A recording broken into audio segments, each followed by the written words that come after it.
All right, so the other day I went and did a Slasher Sunday, which I said at the end of I was going to do a double feature Monster Monday, and I did have that lined up, but life got in the way. As usual, now it will surprise some of you to find out that I have not really played any Silent Hill games. Resident Evil was my franchise, and it wasn't like, oh, I like Resident Evil, I'm not playing Silent Hill. I'm not one of those kinds of guys at all. It just slipped past me, and I never really played it. And then someone talked me into buying Downpour. Is that what it's called? And I remember playing a little bit of it and not being able to fully get into it at the time. And I'm not really honestly sure why that was. I don't know if it was the game or if it was who I was playing it with or where I was in my life at the time. I had whatever it was. And then I played that like little demo that they had years ago. It was like, oh, I can't remember it was like a 2-letter title. It started with a P or something. Anyway, I played that. It was creepy, but I had no idea what the fuck was going on. And so, yeah, I mean, my Silent Hill knowledge is very, very tiny. I bring no expertise in pretty much any regard, but especially towards the Silent Hill franchise as video games. And I will say that I would think it would be amazing if they could remake like they're doing with the Resident Evil games, where they remade 1 and 2. They even remastered 0. It'd be so cool for them to remaster Silent Hill 1 and 2 and 3 so that I could play those versions. Because it's very difficult, man. I know some purists and this and that are like, you heathen, but it's really difficult to go back and play like old PlayStation 1 games. Even PlayStation 2, a lot of those games, they're just, the controls are very, what's the word I want to use here? They're just bulky. Like everything feels like blocks moving, and there's no fluidity to the movements. It's hard to go from gaming now where everything is just so like smooth, and then you try to go back and play a Resident Evil 1 on the first PlayStation. You're just like, what the fuck am I playing? The controls feel very rudimentary. Everything feels so basic, and it is. I mean, this is of course where games came from, but it's hard to go back and play those old games. Like for some reason, the NES games and whatnot, they still are fun and they still have a lot of replayability for me. But like the early generation, like PlayStation 1 type games, yeah, they're very, very, very hard to play. Weirdly though, Nintendo 64 games like Zelda Ocarina of Time and Super Mario 64, I have no issues playing. And they're fucking amazing, and I can play those all the time. But yeah, I don't know. So, Silent Hill, get on it. Now, the first movie here. Now, okay, I will say this. Never been a huge fan of this franchise, but upon rewatch, I really enjoyed this one. And I was very curious to go and visit the second one because of how much everybody hates it. And after having watched it, I get why people dislike it, but we'll get there. So this one stars Radha Mitchell and Sean Bean. And we've got Sharon, the little kid, and she's dreaming of Silent Hill. She's got to get there. Now, this story and the story in the next one, especially since the continuity is all fucked up in the second one, they completely change everything, which is what I was going to get to, is why I think people dislike the second one so much, which completely I understand, because I am such a continuity whore. I don't understand. Like, they wanted to make it more like the game, as far as I could tell. Like, oh, this is more of the story from the game. Let's kind of adhere to that. And it's like, yeah, but the movie already set this shit up. Like, why are you changing? All right, I don't want to get that here.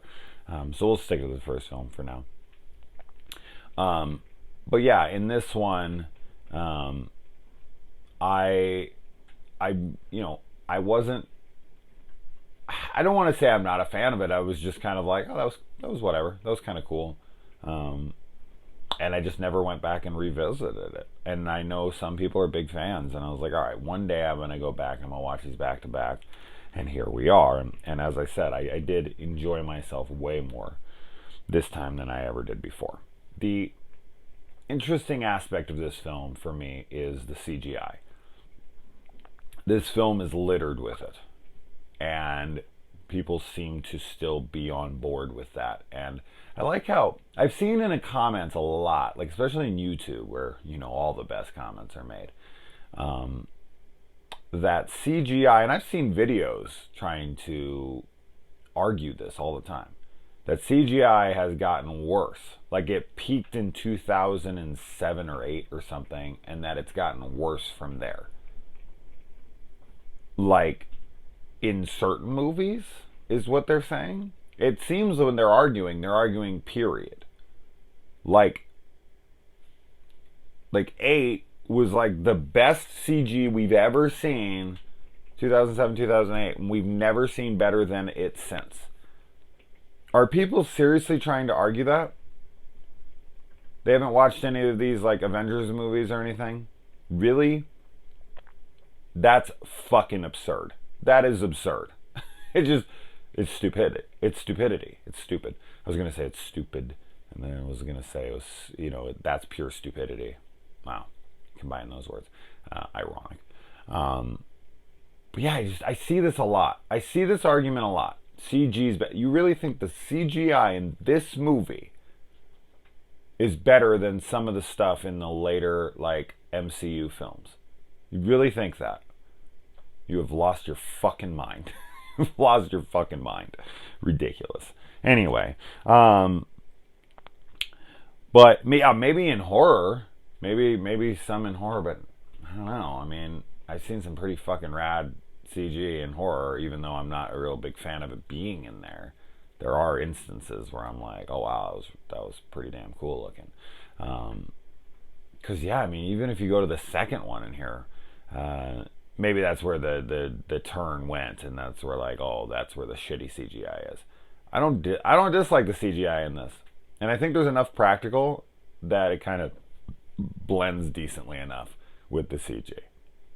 And I don't feel like this film would be very tough to make without any, especially at the time in which it was released. So I don't know. The whole CG argument annoys the fuck out of me. Yeah, I'd like it out of horror for them, like pretty much completely, outside of very rare exceptions.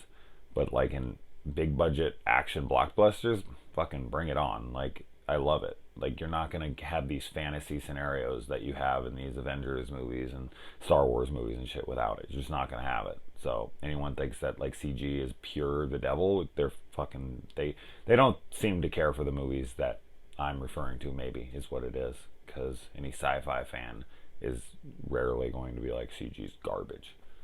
I don't know. The argument, it's like there's a lot to be taken from both. I love practicals and I love CGI. Like there's a lot from good and there's a lot of shit. People act like if it's practical, it's gold. What? I've seen so much shit practical. Holy hell. I've seen so many terrible CG or like practical gags. I don't know. This film made me think about the whole practical argument versus CG thing. I haven't brought it up in a little while, so there we go. But yeah, you get a fuck ton of them. This movie also gets to Silent Hill very fast. Like, this has a promised location in the title. This is what the video game fans are there for. They want to be in Silent Hill. It's what everyone came here for. And holy shit, man. I mean, we're there in like 10 minutes. It's crazy how fast this story progresses. The sequel, this is kind of funny. The sequel takes like 40 minutes to get there. And that's we're already there in the first movie, right? So usually the first movie is like the origin movie, and that's the one that takes forever. That's the one where it takes, 45 minutes to an hour for the guy to turn into Batman. And then the second movie, the opening scene, he is Batman. And this franchise is completely flipped. Like in 2 minutes you're in Silent Hill, and then in the second one it takes an hour to get there. It's like, what the fuck? What kind of backwards shit is this? Although technically, I guess you're in Silent Hill in the opening of the second one because of the dream sequence. That ends up being kind of more of a premonition, but I keep jumping on it. I should just combine these two into one damn review. So she's adopted. The mom is sitting there like, all right, I need to take this girl to Silent Hill. Dad, played by Sean Bean, is like, oh, hell no. Which Sean Bean does not die in this franchise, like either film, which is pretty crazy. Although he does kind of like disappear into purgatory in the end, so he's kind of dead-ish. But the dad doesn't want him to go or want them to go, but she lies to him, which is great for a marriage. And she takes the kid, and then she's in hot pursuit by the cop here, played by the chick from Walking Dead, Lauren Holden. Is that what her name is? Laurie Holden, whatever. And so they go and they crash. Now you could argue. Now I know the game franchise and whatnot would not allow you to argue this, but I don't know fuck all about the game. So you could argue that they died in that car crash. That would make a lot of sense, because when they wake up, like her and the cop died trying to get there. Maybe they went off the fucking cliff. I don't know. Whatever it happens, and that little girl appears to them like right in front of the bridge. Maybe that bridge is out, and they have like a little premonition. She tries to stop them, and she can't, and then they fucking fall off the cliff and die. Who knows? But regardless, because when they wake up, they're in purgatory, right? So they're dead. Like they wake up in a fog area, and they both were knocked out in a car accident and a bike wreck. They're dead, right? I mean, that's how you could definitely interpret this. In fact, I'm assuming that a lot of the audience is like, oh, they just died. And that's going to be revealed later in the movie. Like, you've been dead this entire time. So, yeah, I think they died in that car accident is a good argument. Although that isn't what it ends up being. But I still completely understand why you would. And as I said, I think you could still argue that's the truth. Like, this is how this all went down. Whatever. So then we go in, and she's missing her daughter, so she marches in, and then after she has her little run-in with the cop, or does that happen after? I think she comes back. Whatever, it doesn't matter. She goes into town, and the air raid sirens. Now, air raid sirens, I've talked about this many times, are just terrifying to me. That's just like imminent demise, imminent doom is on its way. And it's so loud and menacing, those noises. It's just like, brrr, brrr. It's just, I don't know. Something about those have always scared the fuck out of me. Maybe I was like killed in some air raid in a previous life. I don't even believe in previous lives, but why not? But yeah, she goes in, the air raid sirens go off, and then the darkness falls. Why air raid sirens go off? Like, who's doing the air raid sirens? Like, who's warning people that the darkness is coming?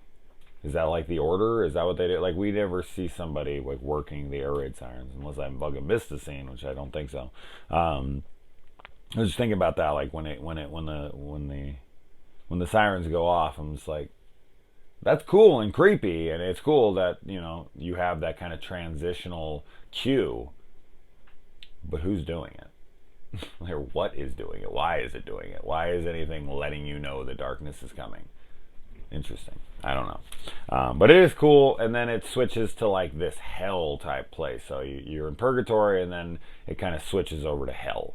And then this is where Pyramid Head lives. And this guy is like some crossover between Hellraiser and some Final Fantasy character with his enormous sword. Great look, though. I mean, what an iconic character.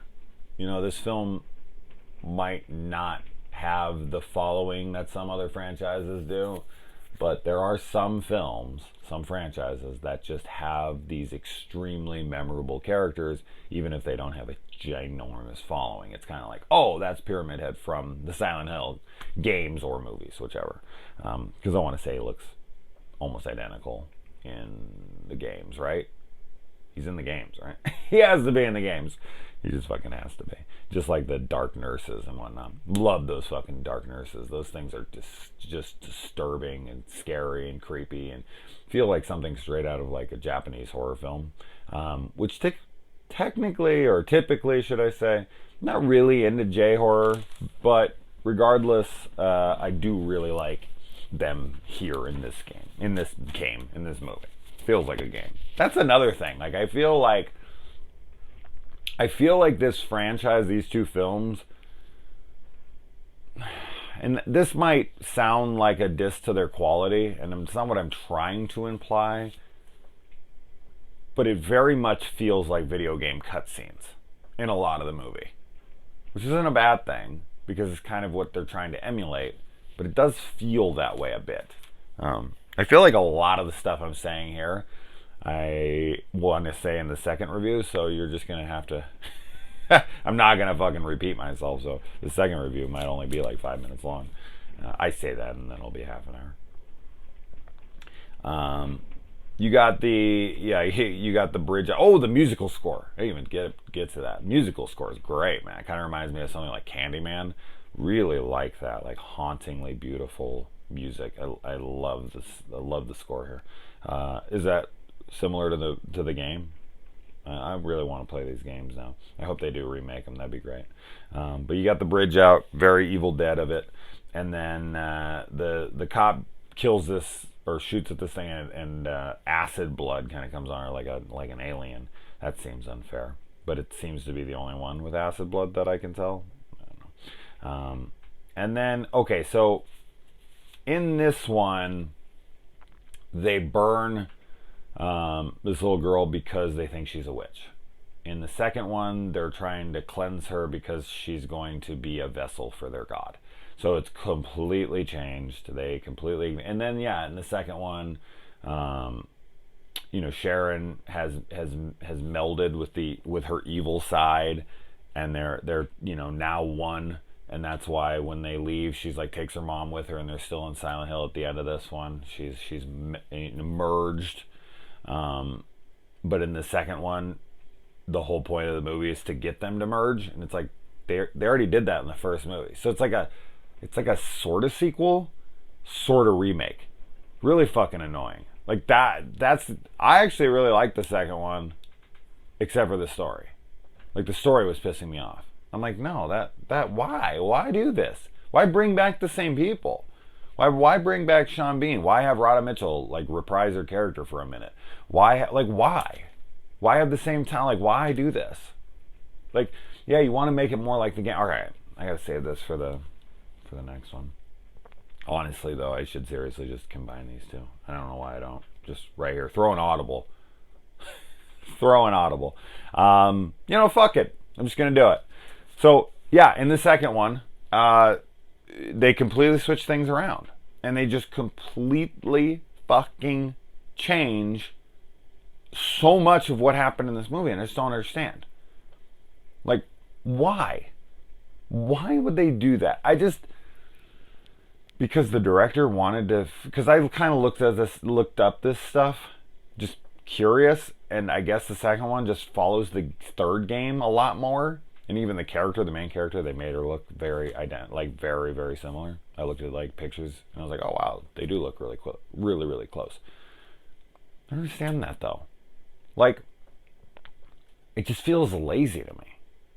If it doesn't even, okay, lazy is not even the right word. It feels like insulting. Like who are you trying to appeal to with that? The video game fans, that's your audience in that moment. So fuck all the film fans who came there to see a sequel to the film that they saw before. Did you feel like you had written yourself into a corner with the ending of the first one, so when they asked you to do a sequel, you're like, well, I don't know. I guess this will kind of be like a sister sequel where it's like half continuity, half not. Because that's just it too. It's like some of it's continuity. The mom's still trapped in the purgatory type fog world and stuff like that, and it's like, okay, so you take elements from the first one, and you even kind of wrote yourself out of it, where like they had a chance for them both or one of them to escape only, so the mom pushed her out. And in what? Like, you could have explained your way out of that. You could have been like, oh, in doing that, it split them again. I guess you could fill in your own headcanon.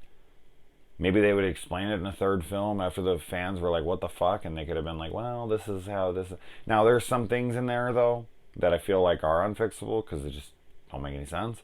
But, I don't know, it just kind of angered me while I was watching it. And I'm assuming that's why people dislike it so much. And that's a shame because the tone is very similar.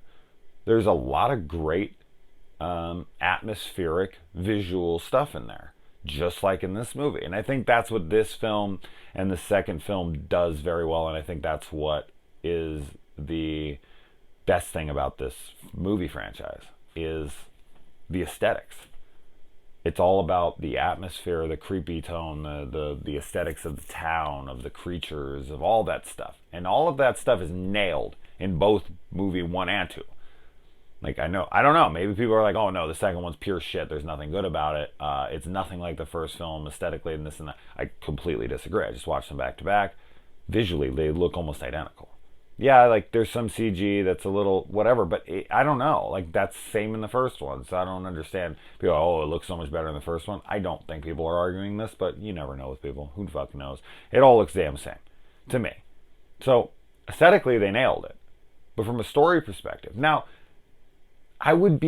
what I would wonder is if there's like hardcore fans of the video game that are like, oh, I really like Revelation, but I don't really like the first one because the first one strays too far from the video games, and the second one kind of brings it more back to the video games. I think the Resident Evil franchise is the perfect example of why sticking to the video games doesn't always work out. Like, people are like, oh, well, just, come on, use the story from the video games. Sometimes that just doesn't transfer over. Maybe the way you present it doesn't transfer over. Because Paul W.S. Anderson brought in those shit. Like, especially like Resident Evil, like 4 through 6 in the movies, those are like, what the fuck is going on? Compared to the first film, it almost becomes like the Fast and the Furious franchise. Where in the first one, they're just like regular dudes, and they're just like robbing trucks, and it's very simplistic. And then you get all the way out to like the 5th, 6th films, and they're like superheroes at that point. Same thing with these, Alice character in these movies. It's so blown over the top, and it just kind of, so following the video games, which is kind of what those are trying to do, they're trying to feel more like video games. Yeah, I don't know. That just doesn't work out. Now, I think I don't know, like, is there a way to follow the video games?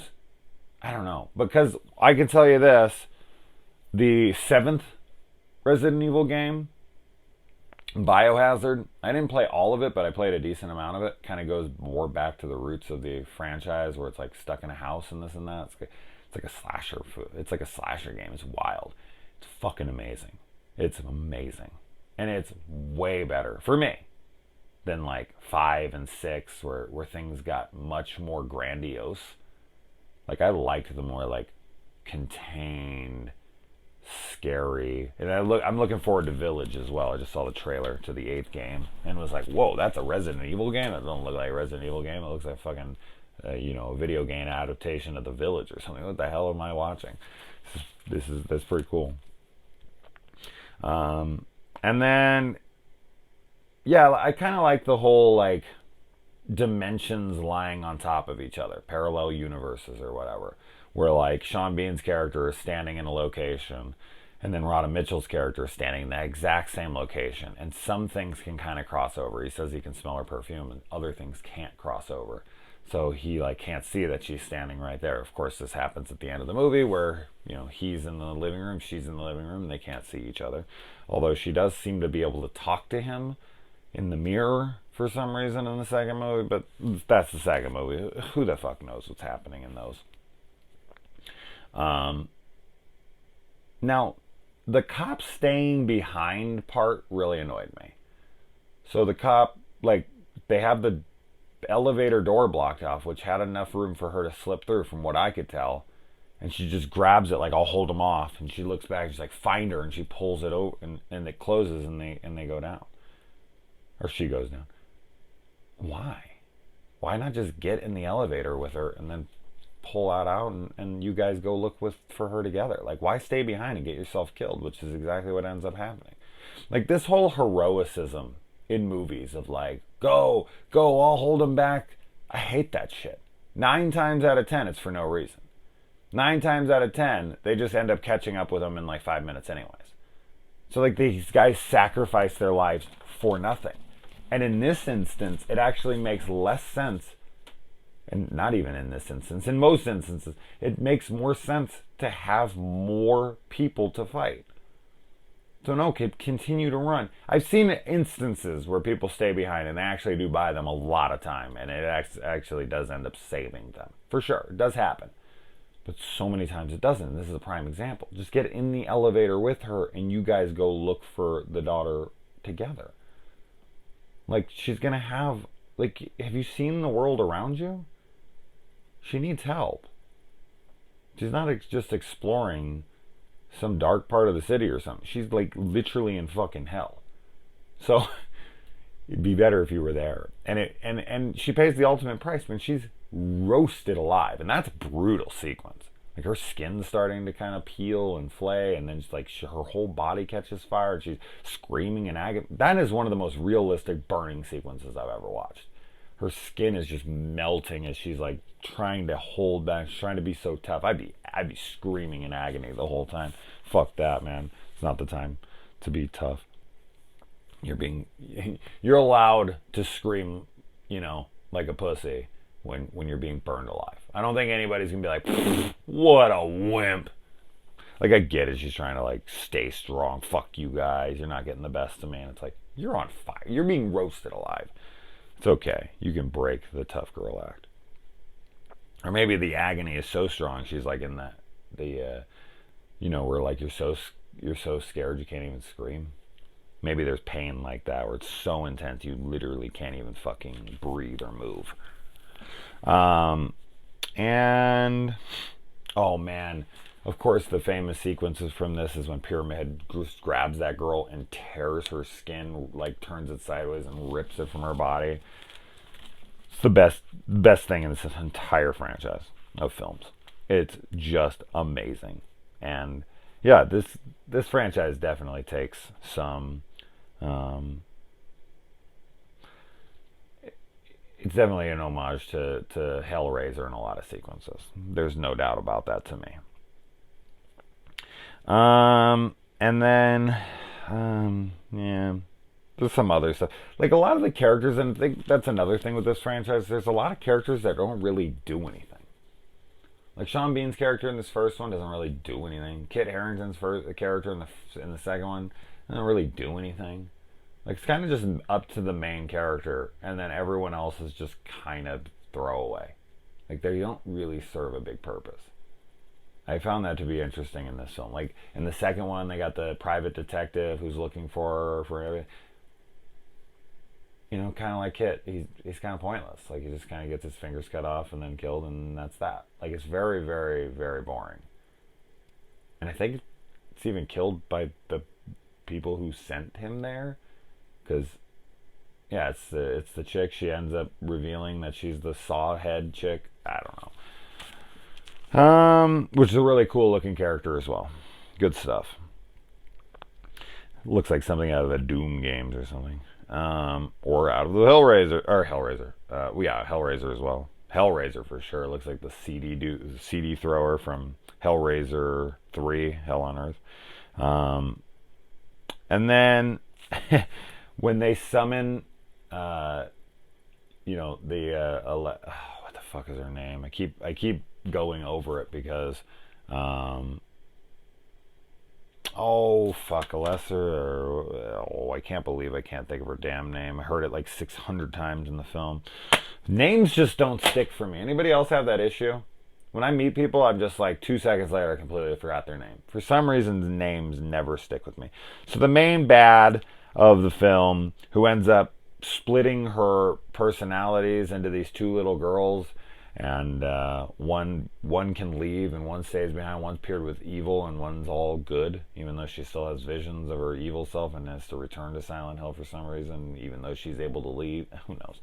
But she comes up. This is very Hellraiser as well. She comes up. She's still in the bed. Freaking razor wires coming out of her, and like the razor wire shoots up this chick's vagina and like comes out of her and like starts splintering off and then rips her apart. Some of the visuals in this are pretty rad, man. Pretty fucking dark. Very, very adult. Like, this is good stuff. This is really good stuff. Yeah, the CG's not the greatest, but regardless, I still like the intent behind it. And then, yeah, I mean, they go back to the house and they're still in Silent Hill, which brings us to the second film, which, as I said, I'm not going to talk about much. I kind of already said everything I have to say about it. I really do like the opening of the second one, though. The merry-go-round death sequence where the pyramid head guy is like, turning the thing, and he's like a slave to it, and all the creatures that are on there. Although the dream is different than what ends up happening, like it's just carousel horses and whatnot, and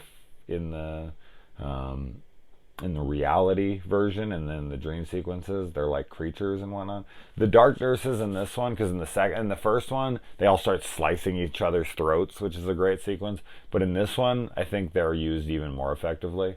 Like, I really like them in this. I don't know why those like dudes bring them into the room with a ton of them, like, and then they just try to like push them back with cattle prods and whatnot. You're like, what are you doing? These things are going to kill you. They're actually kind of sexy too. The tits, of course, just the cleavage, right?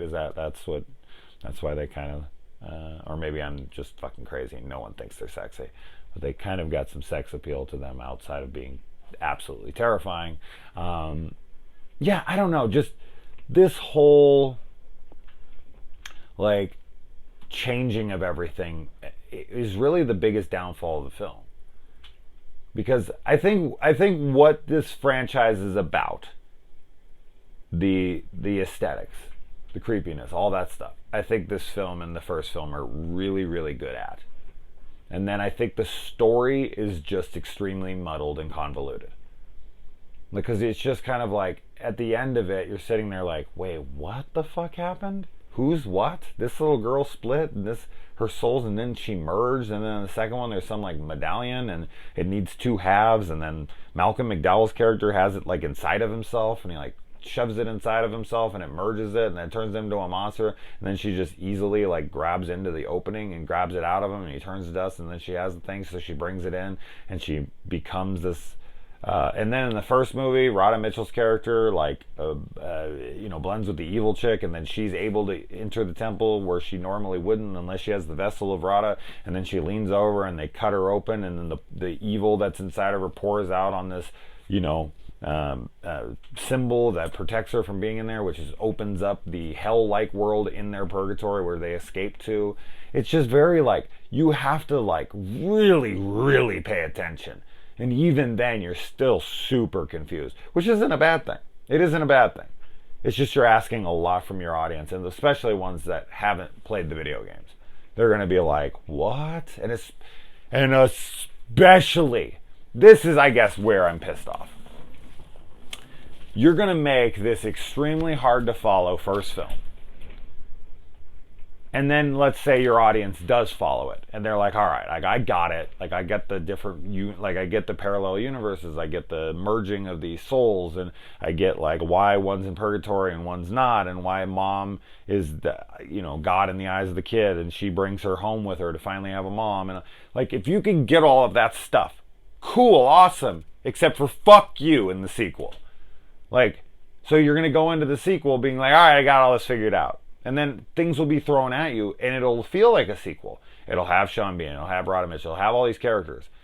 And you'll be like, all right. And you'll kind of be going along with it and be like, okay, she's still stuck there. Okay, and then this will happen. And then you'll be like, but wait a minute. I thought in the first movie this is what happened. And you're like, shit, did I not get that right? And it's like, no, you did get it right. Maybe you didn't. But, even if you did, you're probably still going to be confused. And you're going to be sitting there like, did I make a mistake? No. The guy who wrote the second movie made the mistake. Because here's easily what he could have done. Hey, I want to make it more like video game.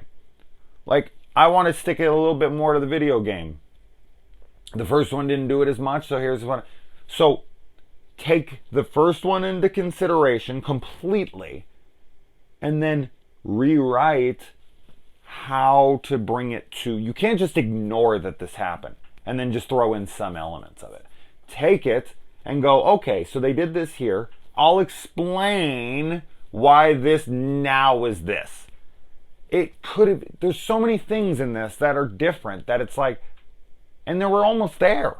Like the whole splitting again, and they need to be brought back together and all of this. It's like when she got her out of there, they unmerged again. But she pushed her out of there even though she was already in there. But I guess she pushed her into reality, not just the the fog world or whatever. I don't know, just so annoying to me. Explain it. Just it's not like it's like, oh, I'm the dumb audience that's like, well, what do you need everything handed to you? No. That's not what I'm saying at all. Not all things need to be explained, for sure. That said, you completely ignored it. It's not like it's like, oh, you can fill these in for yourself. No, some of them are impossible to account for. It's just ignoring continuity. And that's, for me, as somebody who loves film, as somebody who, does like to write, it's unforgivable to me. Like, to just blatantly disregard. I could understand, like, a little plot hole you created because you tried to do something different and this and that. And it was unintentional, but this is just a complete, brazen, disregard for your predecessor. And to me, that's just, that's not okay. But anyways, all right. So both films in one. I was not expecting to do that, but I don't have a lot to say about the second one. I mean, I have notes here, and there's some cool stuff. The mannequin monster that looks like something out of Toy Story. All the arms coming out of the doors, and then she kind of summons her protector, the pyramid head guy who comes in. Oh, and the monster fight at the end when she reveals who the chick really is, and the monster fight between them. That shit's badass. That's awesome. That's like actually one of my favorite sequences in the entire franchise. So that was pretty damn cool. And then the fight's a little too short, but that's okay because it's still pretty damn badass. And the dad stays behind to go find the mom, which the whole reason that the mom's trapped there in the first one is because the two personalities, the two souls combined into one, which is how she kept her there. But because in this movie they're not together, the mom shouldn't be trapped there. That's the kind of stuff. It's like, it's unexplainable. It's stupid to me. I don't know, whatever, doesn't matter. But yeah, it is okay. I said enough. Aesthetics, blah blah blah. I gotta get to work. Adios.